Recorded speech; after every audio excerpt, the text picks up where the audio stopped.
Good morning, everyone. Welcome. If you were looking for track 2, you have come to the right place. So welcome and applause.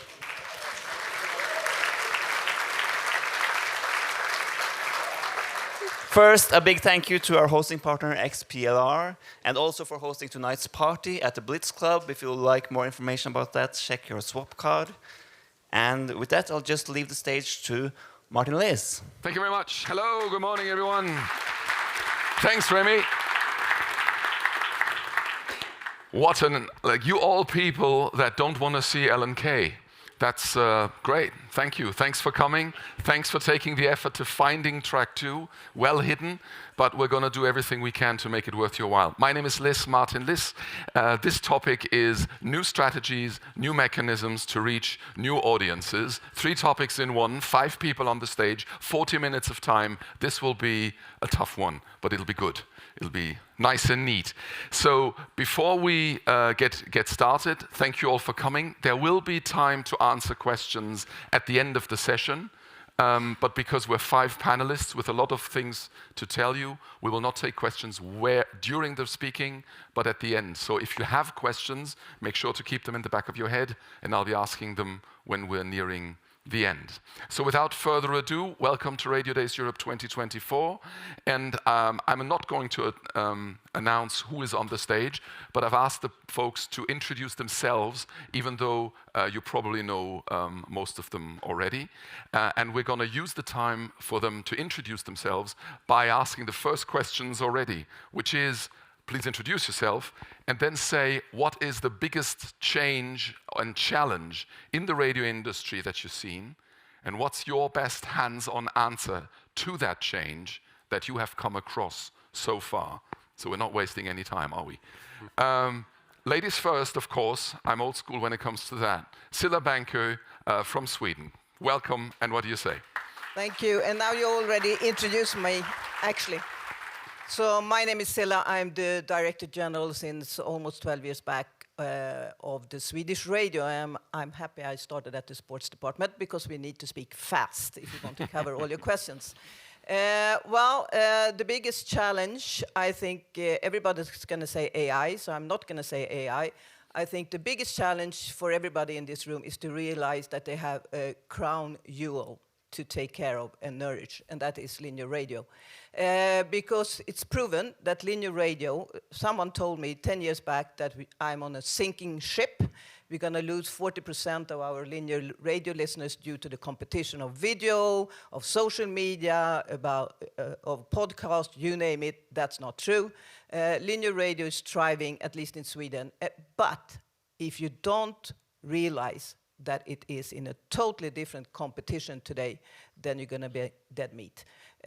We are really developing all our 4 linear radio channels into a world where we have a huge competition that is not only linear radio, because we want the listeners to listen in our app.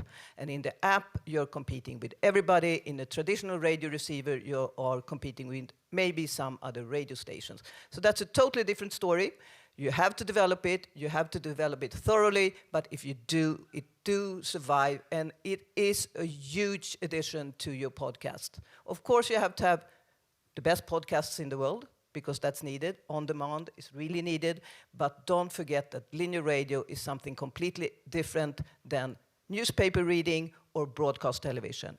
It has a very strong position today, and it can do so also in the future.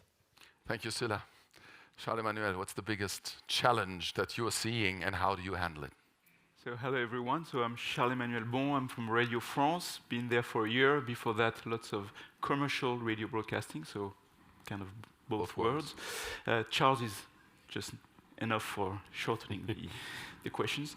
I think 3 challenges for us. I'm not gonna do more about linear radio. Of course, it's part of what we do, but what we see also is that we are moving from a radio world to an audio world. So we need to wave digital and linear radio together, and I think that's very important. And to do that, we also need to make sure that we can reach our audiences, and we need to be more clearer. We need to be clear about how we promote what we do. We used to be a supply-side media. We used to just kind of built and they will come.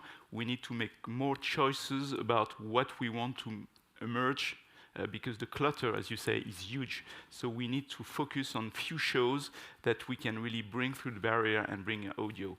The second challenge I see for us is young people. Long times are the days where they're coming to radio because it was the only place you can get music for free. So we need to be more creative in trying to get them where they are. That's mostly on social media. And that's why we are at the Radio France building an ID bureau, so a little place where people are really creative about new formats, new ways of reaching the audiences. And I think the third one for us is also very important. I see that everyone has a screen today, but I think audio and radio can be an alternative to screens, and especially for children and young kids. And I think that's also a place where radio can really have a proposition. You can see, and now I think it's a scientific consensus, that too much screens at a young age is bad for the brain, and radio is there to help parents to have an alternative to screens. And I think that's the third place where radio can be really useful and reach new audiences and bring the audio capacity into people. Thank you very much, Emmanuel. Jean-Philippe, what do you think? Good morning. My name is Jean-Philippe. I'm a Deputy Director General at the EBU and also the Media Director. I think that the biggest challenge is that disruption is here to change. We have been so many changes in the industry over the last 2 decades, and the speed of change is going faster and faster. I think early last year, nobody was talking about generative AI. Now it is one of the main topics at the conference.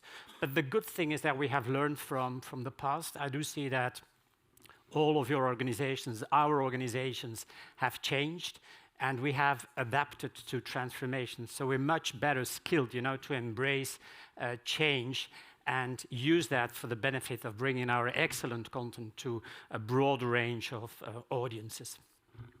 Thank you. Matthias, how do you handle the changes that you're seeing?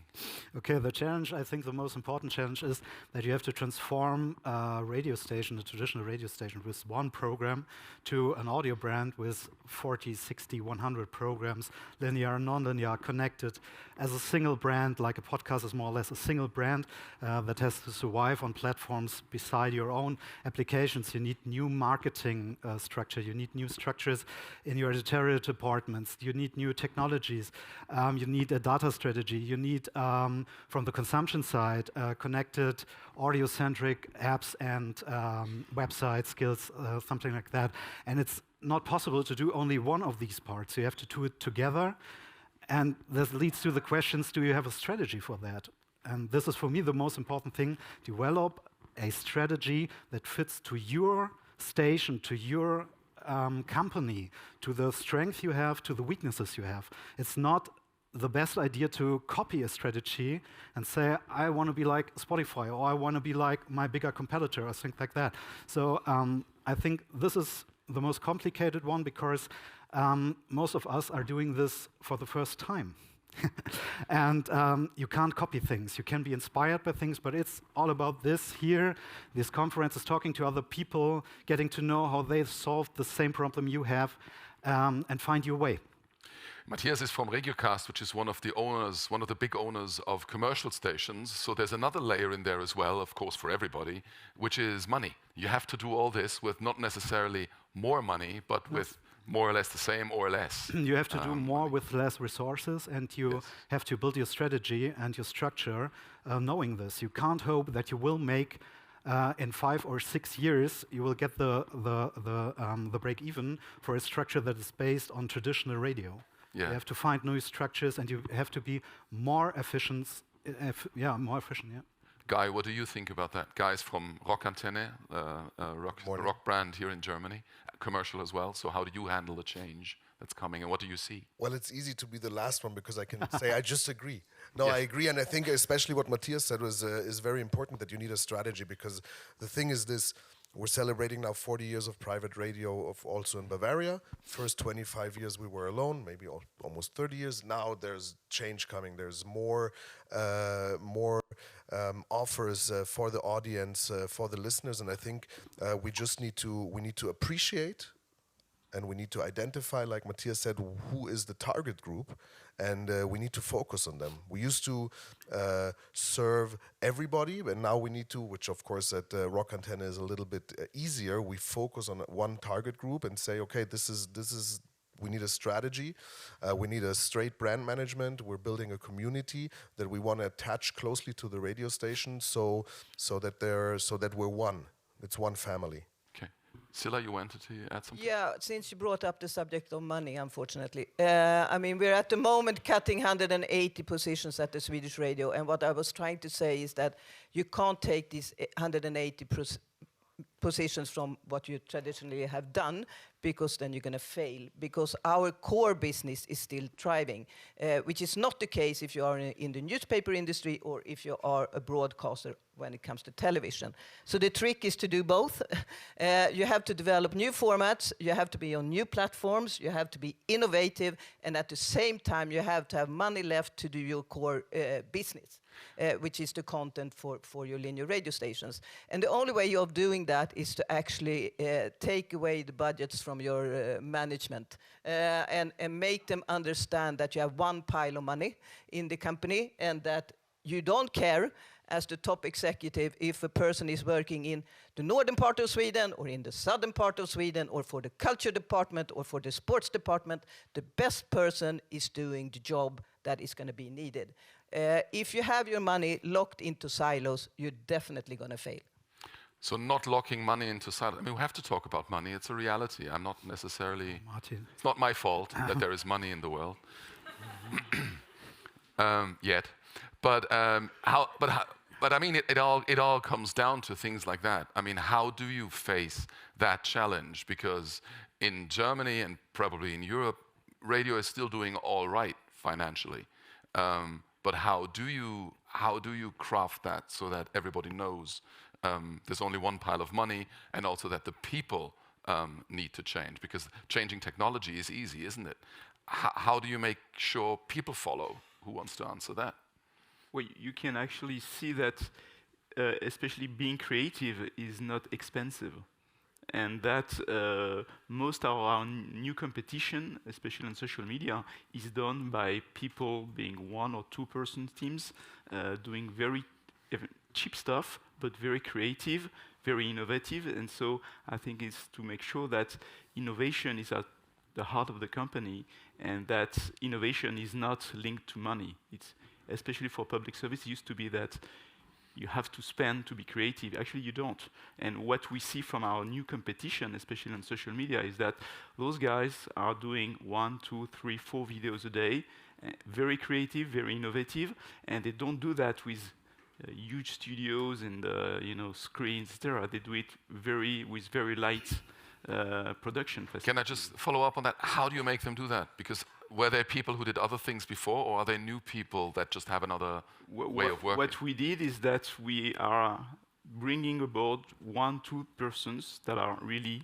from this background, not from the radio background, and they are both teaching the radio people how to do it differently. And actually, Cilla is really right. That is, nobody in the company can say, I'm in my silo, I'm doing only news, I'm doing only this. You need to be creative, and that's where you can actually have the money more spread around. But I think the only way to actually get people to change is to build on knowledge. And we try to do that a lot at the Swedish radio. We're looking constantly at 4 things. We're looking at the market. Where is the market going? What are our competitors doing? We're looking at, of course, at the audience. What do they need? What do they expect from us? We are looking at the society. Where is the society going? What are the biggest changes within the society, and what role is Swedish radio supposed to play? And then we are looking at technology. How can it help us, and how can it disrupt our business? And this you can easily do in the management team, but if you do this together with your entire staff, of course, they have a better knowledge when you, as the CEO, comes and say, we need to change. Because they also see the same world as you are seeing. You have to realize that content makers are usually very much concentrating on their core thing, which they should. But if they are unaware of that the market is really changing and that the competition is really changing, it's really hard to drive change. So you need to build on knowledge. And also, I agree, it's not about money in that sense, because we had a youth radio station called P3, and it was going down the drain, like all youth radio stations in the entire Europe. In 2020, we changed the profile of it. We slashed the budget with 50% because we needed the money to do podcasts, and now it's going up, up, up, up, in the core audience that we wanted to reach, the young audience. So, of course, you can do a lot of innovative things without money. Yeah, But I think in the end we remain a people business, and I'm happy we're a people business. And it's a golden age for creativity. If I see what audio storytelling has untapped in the means of giving new tools to younger radio makers, and giving them the possibility, to tap into a much broader audience. And it's not expensive. The expertise these days is not in the boardroom. The expertise, is where the people are who invent these creative formats. And in terms of public service media, it's important that we reach all audiences. And I see that through innovation. I listen to podcasts which deep dive into cultural things like art. But I also see podcasts which explain the basics of classical music, which is opening a traditional world, for a broader audience. So it's not necessarily about money. I think as management, you need to trust. Mm-hmm. You need to steer and you set the direction, for sure. But you need to trust in your program makers, in your creatives, which in the end, define what is the direction of your channel. Yeah. Guy? I think the word trust is like really the most important thing. I mean, we're in 2024.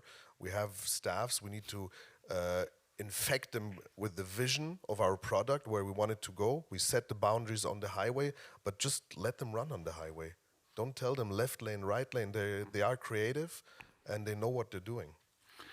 When then you do new offerings, when you do new stuff, like when you put a new channel out or a new podcast or whatever, how do you lure your audience into that new challenge, into that new channel, into that new program or into that new offering? What do you do hands-on to make sure your audience realizes, hey, the program I like, the brand I trust, they're doing something else? How do you do it? Cross-promotion? What do you do? It depends a little bit. If you have a wider audience and you produce a very dedicated format, maybe some niche stuff, you hopefully know what your people you're listening to, your radio station or a larger group of that likes, and you can communicate it via the reach you have. So it's kind of cross-promotion, but the question is how you put it on the air. Is it just a trailer or promo? You said, hey, you can listen to that. Do you create a 2 or 3 weeks content, storytelling stuff to put it really on the air and get the content, the ability to work for you? Because I would say it's all about the content. It's more or less cheap to talk about the content is king. But in a world where you don't have that reach, where you build up a new digital brand, where you don't have the reach, you have to buy reach by Facebook or Instagram or things like that, you need to produce highly addictive content. You need to produce content that people are talking about, that they want to share. So some of you might know we're producing with one of the famous TV no, it's not a DJ, it's a TV announcer. It's Barbara Schöneberger. We produce a very big podcast with her together, and I think it's top 10 in Germany. And we build it up only in marketing on a trailer that covers the talk she had with a guest. It's funny, it's very hard-cutted, but it's the only kind of content marketing we're doing, and it's now doing, I think, 2 million streams a month. So it's just spread over social media, but the content leads the people to your content. But the other truth is that the person who's hosting it, Barbara Schöneberger, every German knows and every non-German does not know, but it's a very famous person. Yeah, very famous person. But if it is easy, or it would be easy to hire a famous person and have a successful podcast, and audio, it would be very easy. But ask guys from Spotify or from anyone else, these are in France, it's not the recipe that works. Most people are very boring when they are out of their comfort zone, and a reduction to the thing for that. Yeah. I agree. You can start with a person who's not known at all and get the same experience. But you need to work with all kind of means. I mean, you need to have a great content. The content needs to be shareable. It needs to be chipped into small pieces that could easily be distributed through all social media platforms. But you also have to do events. We took our big morning show on P3 into a theater in the evening, actually, and it was like going to a rock concert. They were all cheering, and they knew everything, and they were clapping and hooing, and the tickets were sold out. I mean, they were for free, so they were sold out in no time. And actually, those who were listening to the podcast couldn't get in because they were not listening to the linear morning show, so the tickets were sold out before the podcast was on air, kind of. So you need to know, I mean, you need to know your audience. You need to be confident in that you have quality content that people actually like, and then you have to bring it to them in different formats. After my next question, there's time for your questions, so get ready. Just to Yes, please, go ahead. Yes. I think also we need to prioritize, because you cannot have everything that you do at the same level. So for example, we have some gold, silver, and bronze package in terms of marketing, and the kind of gold is what you said. So events, lots of work on how to get Google to find you. And so if you can plan, you can then have really what you do the best really emerge and be seen from all across the audience.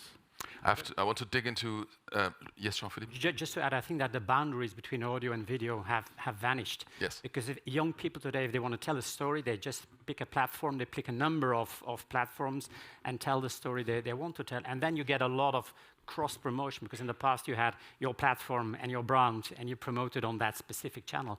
Now you have a broader opportunity of touch points, you know, to connect with new audiences and around specific topics. I wanted to dig into the question of technology, because there's so many tools, I think, technologies out there right now that you can use, starting from AI stuff, but also automation technologies, project managing tools, and so on and so forth. It's easy to sit in front of all this and think, yeah, I just have to buy the right tools, and then everything works. Or the other way around, hey, I just have to get the right people, and then all those tools will come to me. What do you think is first? Or do you think that it's technology? Is it people? It's probably people. But how do you look at this thing that there is also so much technology that need to be known and learned and used? How do you look at that? Guy, you want to start? Well, I think it goes hand in hand, the people and technology. And once again, there's always the question, the technology is bought quickly, but the question is, do I bring the knowledge into my company, or do I hire somebody who does it externally? And there's always, the market is moving so fast that I'm a big fan of bringing more knowledge into the company, spreading the word, infecting the people in a positive way with the new technologies, and teaching them how to use them. And then once again, it will develop. Okay, there's smart technologies for the broadcasting system, all the way to just we have like an affiliate station in Hamburg and in Vienna, and we're bringing them together also on a technology basis, and it's just fantastic. And I have the feeling that also the staff and the crew at the locations are happy that they can work more connected and help out others, and then once again they're also happy with the work that they can also influence the whole network.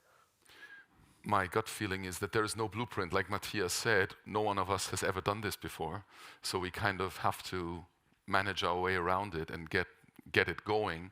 And the worst idea is to stop, and the second worst idea is to do like someone else does and just go with the flow and run with it, I suppose. Well, I think strategy is first, not people, not technology, because it absolutely depends what you want to do, and technology and people will follow. So if you have an FM station and you want to keep it running for the next 10 years, and then you will shut down, you don't need new technology. Just stay with your CD players. It's better not to buy new technology, not confusing people. If you want to transfer your traditional brand to a multi-channel audio brand, then you have to do a lot more of technology, but it depends on what you want to do and where do you see the opportunities in your markets. If you want to go to podcast, maybe you need video technology, you need podcast teams as well. If you want to scale up music streaming, you have 80 or 100 channels, you need a different technology. But the most important thing is, as a management, you have to know these technologies and you have to understand how they work, because you can't force somebody to use it if you don't understand the technology. But hasn't technology simplified over the last 10 years? In the past, you needed technicians, who support a creative. Now creatives have tools at their disposal. Even people who are not professionally working in audio, they tell their stories through very simple technology. And it's becoming even more simple these days with the new developments we have around AI and so on. Yeah, it depends. If you want to create more with less people, with a very specific software solution, maybe you build by yourself, which is helpful when you are big enough to do that, because you can bring together editorial department and software development, which helps with the software quality. Then it's a totally change. If you start doing things with 4 people, in former times did 60 people, then you have to change the whole workflow, and you have to guide the people how they can produce, how they can be creative in that new system. Otherwise, everything will fail. So, and they were disappointed, and they say new technology is shit. I want to stay with my old technology. All the things we don't want to have. Cilla? I'm maybe the oldest person in the room. I've been in this business for 40 years, and there is a huge difference today, I would say. We used to be media companies. Today we are media and tech companies. Yeah. And if we don't realize that we are media and tech companies, and there are different knowledge that you need in a media and tech company than you used to need in a media company, then I think you have to revise your thinking, because I'm a journalist by heart. I'm running the company. I will never be as good at technology as I am with journalism. But luckily, I have very good people within my company that do understand the technology fully. And the only thing I need to know is how to answer and ask the right questions. And then we will, I think, be on the right track. But you also need to realize that you have to work cross-functional. I mean, the journalists need to work side by side with people that actually develop the technology. And you have a goal, you have a vision, you know where you want to go. How to get there is a cross-functional team, I would say. This is the moment where you can ask a question if you want. Please raise your hand. I know it's a lot of people and it's probably intimidating, but you can. We're all friends here, so, well, most of us. There you go. Good man. The gentleman with the red pullover, please.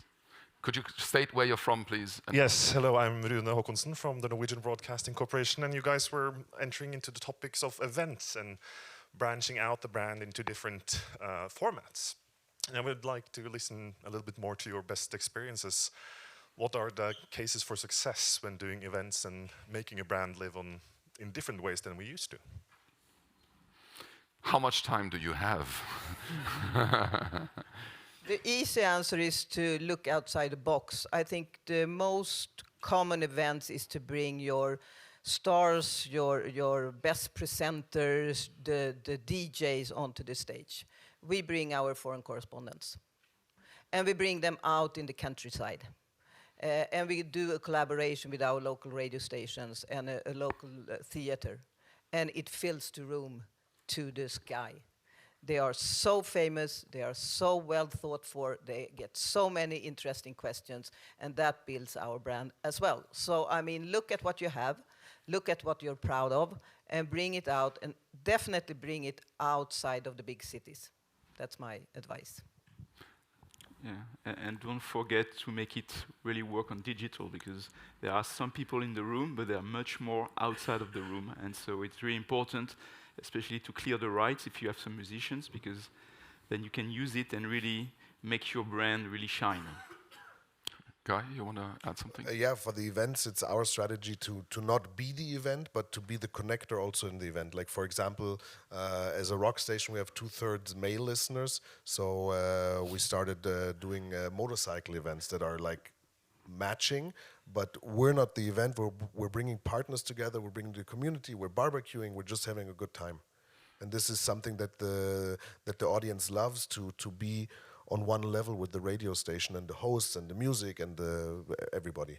Right. Thank you. Any more questions from the audience? There is one of the gentlemen here in the front row, please. Thanks, Remy. Thank you. Burak Can from Carnival Media Group Turkey. You focused on strategy. Every speaker talked about this strategy, and I want to ask you, how do you describe radio as a medium? Do you have a brand new positioning statement for radio? I mean, how do you describe radio to those audiences, the young audiences who doesn't have a romantic relationships with the radio medium at all? So can you describe radio without saying radio? I'm curious. Thank you. That's a good one. I'm curious now. Do you need to describe it, or how do you describe it? I think for me, in the end, it's about storytelling, and you use radio as a platform. And radio, as a storyteller, has always been the most trusted, source, amongst the media landscape, which is great. And there's no other medium that is as close to its audience as radio is. So I think that is the strength, and that's the way this community can now build on it and be even stronger for the future, because the entire podcasting or audio storytelling is such a new era which is opening. And in public service media, we need to explain complex things in a simpler way, and specific podcasts now reach audiences and explain how the world looks like. So it's most trusted, most connected medium, and closest to the heart of the media consumer. Well, at the end of the day, I guess it's an emotional experience also for an audience. And if there's one big mistake that radio makes, is that the only emotional thing that's on it is the music. So maybe that's something to think about as well. But it's also more of a live experience today True. than it used to be. I mean, we cut out all the pre-programming more or less from our linear radio stations and made them available as on demand. And I think it's also catering for an audience that don't want to miss out. They know if they're sort of hanging out there, they will not miss breaking news. They will not miss the new and latest song or music or whatever. They will get the guidance that they need and a companion in their daily life. And then if they want to listen to something very thoroughly, they go and pick it on demand on our Play application. So I think the linear radio stations are turning into be something else than they used to be. And therefore, radio for me is very much about live experience today. And time flies when you talk about interesting things, which is something I'm realizing right now. We have another 6 minutes to go, but I'd like to ask one last question to each of our esteemed panelists, which is from a structural and setup and organizational point of view, the new strategies and new mechanisms to reach new audiences. We're now in a place which is in the middle of a very, very massive change, I guess. But what will a radio station look like in 5 years from today? When we meet again in 5 years, we'll all be 5 years older, that's all right, but we'll also know more. So what do you think will a radio station look like? I'd like to hear from everyone, please. Do you want to start again? I'm talking all the time here. Well, for us, it's quite obvious. We have a huge challenge. There will be no spare parts to our mixing consoles in 2027. So our radio stations will be something completely different. We already started this journey. They will be much more mobile. It's not a house with 5-6 studios with mixing consoles that are screwed into the floor. They will be mobile. It will be less hardware, much more software, and they will be location independent. And if you want to know more about this, the lady that can tell you everything is sitting there. Raise your hand, because she's in charge of making this possible and ready for 2027. Wonderful. Charles, Emmanuel, what do you think? What will Radio France look like in 5 years? I agree. Unfortunately, our building is very difficult to move, but I agree that it will be much lighter, and especially not to drive again technology, but technology will be much lighter. That will allow teams to be much more cross-functional, and so not being really attached to a station, but attached to a knowledge, to an expertise. So if you are a journalist who knows a lot about health, for example, you will be able to be much more easily available across our channels, across our content. So I think the new way of really working within the radio station will be much more cross-functional and much more as a entire team rather than the little silos that we used to have, because every station was a live stream and then, it was organized around this. Jean-Philippe, what do you think from a European perspective also? I mean, as the EBU, you're looking over so many countries and so many different systems. What do you think will radio stations look like in 5 years? Well, I agree they will be flatter, they will be more cross-functional, but they will also be mobile, because traditionally broadcasting, happened from the capital, from an institute almost. And I'm happy to see that these institutes are torn down, but that the brand, that the values of what they stand for still exist, and that they move. They go away from the capital and become even closer to the audience to better tell the stories, because that's one of the great things of media in Europe, I think. It is so close to the audiences, and bringing it even closer through the technical possibilities we have will even strengthen that relationship. Yeah. With the commercial angle, Matthias, what do you think, as a group who owns a lot of big radio stations, what will your radio stations on the commercial side look like in 5 years? We tried it out. We built 2 new office spaces in Hamburg and Berlin for a new way of radio productions, and this is where we are producing our national radio stations. For 30 seconds, tell everybody what they look like, because we build a new house is understandable, but because it's a very different setup in general.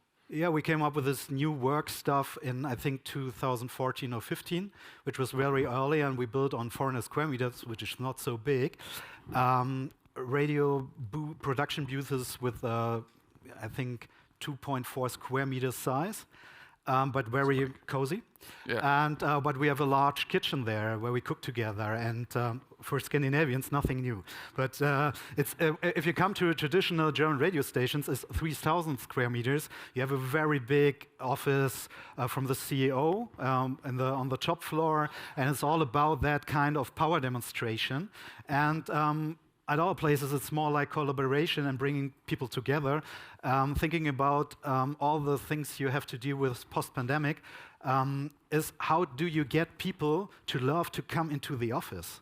But it's also possible to do it, everything what we're doing there. Broadcasting national-wide is possible to do it from home in a Chrome browser. We use a software system for that, so you can produce, you can talk, you can manage your show directly from your bedroom if you want. It's from acoustic side a little bit different, but we found ways.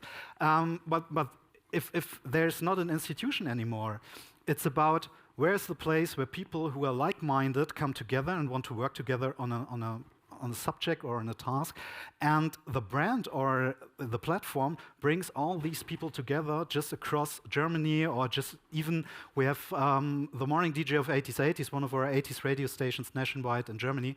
He lives in Brussels. So we produce every day a morning show from Brussels with somebody in Spain who's the head of the morning show. He's the producer, and the rest of the team is in Berlin, and it works every day.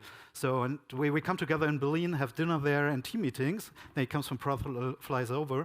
But this is reality. So I think most of the 3,000 square meter just on the outskirts of big towns, which is typically for German radio stations to build their institutes there, I think this will be gone. They will be back into the city centers. There will be smaller but nicer offices, more connected. So it's all about bringing fun, to making sure people have fun coming in, getting together, working together, collaborating. And proof of that is also, you probably can't all visit this place, but you can all go to Matthias's LinkedIn profile, which, a bit of trivia for you there, is all about food and cooking together and not about making radio. So there you go. Guy, what do you think does a future radio station look like? Well, definitely, I can end as I started. I agree. And to give you, to give you a case, we just have the situation also, and to give another new point, is more cooperation. We just have a case with our affiliate station in Hamburg. We just moved with Rockantenne Hamburg into the building and the offices of Radio Hamburg, which probably 10 years ago would have been impossible because, oh my God, we're all competition. The enemy. Yeah. But if we all realize that we're all working in a more growing, difficult environment with challenges, then we need to cooperate more. And like also Matthias said, when the management has the vision, and we have the vision in Hamburg, okay, there's a rock station, Radio Hamburg does something completely different, although they are competitors, used to be, now they're partners. And we brought the people together and brought a new life also to Radio Hamburg and Hamburg 2. It gave more input to the small team of Rockantenne Hamburg, and for the first month has been great, and I'm looking very positively into the future. And I think cooperation is going to be also within the companies and a big subject in the next years. Thank you very much. Thank you very much to everybody. Thanks to Guy, to Jean-Philippe, to Charles-Emmanuel, to Cilla, and to Matthias. Thank you all for coming. Enjoy Radio Days Europe 2024. Thank you all very much. Thank you. Thank you all for coming to Track 2. We'll be right back after break with Big Tech versus Radio.